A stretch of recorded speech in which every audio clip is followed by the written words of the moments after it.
시편 115편 1절에서 8절 말씀입니다. 여호와여, 영광을 우리에게 돌리지 마옵소서. 우리에게 돌리지 마옵소서. 오직 주는 인자하시고 진실하심으로 주의 이름에만 영광을 돌리소서. 어찌하여 문 나라가 그들의 하나님이 이제 어디 있느냐 말하게 하리이까. 오직 우리 하나님은 하늘에 계셔서 원하시는 모든 것을 행하셨나이다. 그들의 우상들은 은과 금이요 사람이 손으로 만든 것이라. 입이 있어도 말하지 못하며 눈이 있어도 보지 못하며 귀가 있어도 듣지 못하며 코가 있어도 냄새 맡지 못하며 손이 있어도 만지지 못하며 발이 있어도 걷지 못하며 목구멍이 있어도 작은 소리조차 내지 못하느니라. 우상들을 만드는 자들과 그것을 의지하는 자들이 다 그와 같으리로다. 우리가 살아가는 이 세상은 다양한 의견과 신념이 존재하는 곳입니다. 그리고 우리 자신의 힘과 능력을 과시하려는 유혹이 언제나 우리를 둘러싸고 있습니다. 그러나 시편 115편은 우리에게 중요한 메시지를 전하고 있습니다. 영광은 인간에게 있는 것이 아니라 오직 하나님께 있다는 것입니다. 시인은 세상의 어리석은 우상을 숭배하는 자들이 썩어지지 아니하는 하나님의 영광을 썩어질 사람과 새와 짐승과 기어다니는 동물의 모양으로 우상을 바꾸지 못하게 해달라는 의미에서 영광이 자신들에게 돌아가지 않고 오직 인자하고 진실하신 여호와의 이름에만 영광이 돌아가게 해달라고 간구하고 있습니다. 그러면서 하나님의 침묵하시기 때문에 우상을 숭배하는 자들이 방자하게 행하고 그들의 하나님이 어디 있느냐라며 하나님과 하나님의 백성을 조롱하는 그러한 상황을 안타까워하고 있습니다. 하나님께서는 언제나 하나님의 뜻대로 모든 것을 운행하고 계시지만 어리석은 자들은 교만한 마음에 사로잡혀서 하나님의 섭리를 부정하며 그의 모든 사상에 하나님이 없다라고 말합니다. 그래서 시인은 하나님이 나타나셔서 어리석은 자들이 하나님의 영광을 부정하지 못하게 하시고 온전히 하나님께만 영광을 돌리게 해달라고 간구하고 있는 것입니다. 이러한 간구는 하나님이 친히 살아계시고 역사를 주관하고 계신다는 것을 적극적으로 보여주시므로 하나님의 영광이 밝히 드러나기를 바라는 마음의 표현이라 할 수 있습니다.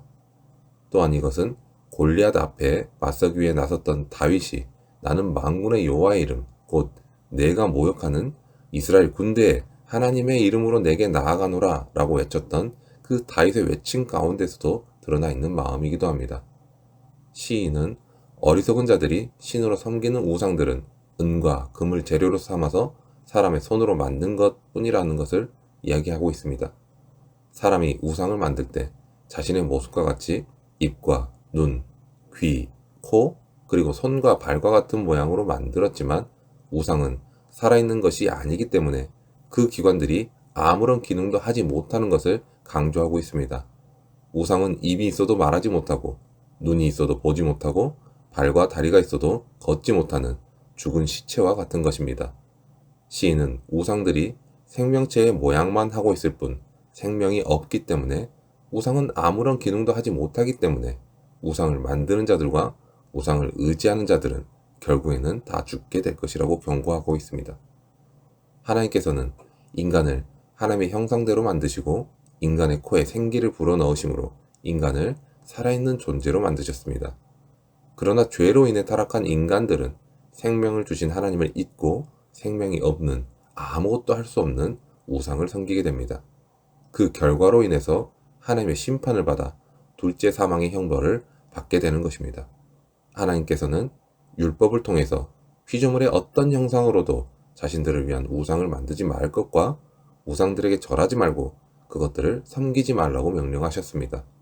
또한 우상 숭배의 죄를 범하는 자들에 대해서는 죄를 갚되 아버지로부터 아들에게로 3, 4대까지 이르게 하겠다고 경고하셨습니다. 이러한 말씀을 무시하고 우상을 섬기는 자들은 결국 그 우상과 함께 멸망당할 수밖에 없을 것입니다. 그리고 손으로 만든 우상 앞에 절하지 않는다고 해서 인간이 우상 숭배를 하지 않는 것은 아닙니다. 하나님 외에도 우리가 의지하는 것들이 많이 있습니다. 하나님보다 더 사랑하는 것들이 여전히 우리에게 존재합니다. 그런 것들이 우리 인생을 더 잘 풀리게 해줄 것으로 믿는다면 그런 것들로 인해서 결국에는 넘어지고 말 것입니다. 인간은 자신의 유한함으로 인해서 늘 두려움을 느끼고 있습니다. 늘 결핍을 느끼고 있습니다. 그렇기 때문에 마음으로 의지할 수 있는 어떤 존재를 찾게 되는데, 이 시편에서는 하나님의 전능하심과 우상들의 무력함을 선명하게 대조하면서 하나님의 보이지 않으시는 속성과 우상의 보이는 속성도 분명하게 드러난 것을 알려주고 있습니다. 종합적으로 말하자면 보이지 않는 전능함과 보이는 무력함 사이의 대결이라 할 수 있습니다. 신앙이라는 것은 우리에게 다소 보이는 부분에 속해 있는 것은 맞습니다. 하지만 아무것도 아닌 우상의 유혹을 벗어나면서 보이지 않으시지만 전능하신 하나님의 무한하심을 지향해가는 과정이기도 합니다. 그런데 이 과정이 우리의 생각만큼 수월하지는 않습니다. 우리는 보이는 세계를 벗어날 수 없기 때문입니다. 보이는 세계의 유한성은 그 나름대로 세상에서 가치를 가지며 또한 지배를 받습니다.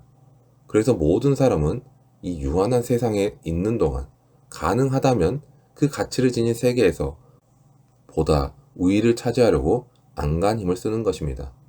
사실상 대부분의 죄는 그곳에서 비롯된다고 보아도 무리가 아닙니다.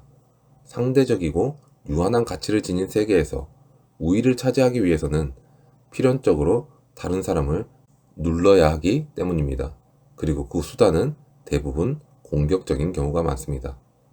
한편 그 가치의 세계에서 밀려난 사람들은 상대적으로 상실감에 빠져서 쉽게 좌절하게 됩니다. 이 시편에서는 그 모든 것이 결국에는 무력한 우상에 지나지 않으며 그것을 추구하는 것은 우상처럼 무력해지는 결과로 이어진다는 것을 분명하게 알려주고 있습니다. 신앙의 신비함은 보이지 않는 것을 추구하는 것에 있습니다. 보이는 것에 묶여 있고 유한한 가치의 세계를 벗어나 무한한 하나님께서 주시는 그 가치관의 세계로 들어가는 것에 신앙의 신비함이 있습니다. 바로 그때 너그러움과 사랑, 그리고 인내와 같은 하나님께서 주시는 성령의 열매, 새로운 가치를 추구하게 되는 것입니다. 그러면 다른 사람들을 해치면서까지 그 유한한 가치를 추구하려는 조바심과 두려움에서 벗어나게 될 것입니다. 그 자유로운 가운데 들어가야 비로소 하나님의 세계가 갖는 그 신비함을 마음껏 누릴 수 있는 것입니다. 보이는 세상의 가치에서 점점 벗어나서 보이지 않는 하나님과의 관계로 나아갈 때 우리가 자유함과 하나님과의 동행을 누릴 수 있는 것입니다. 오늘도 하나님과의 동행함 가운데 자유함과 그 신비함을 누리는 우리 모두가 되기를 소망합니다.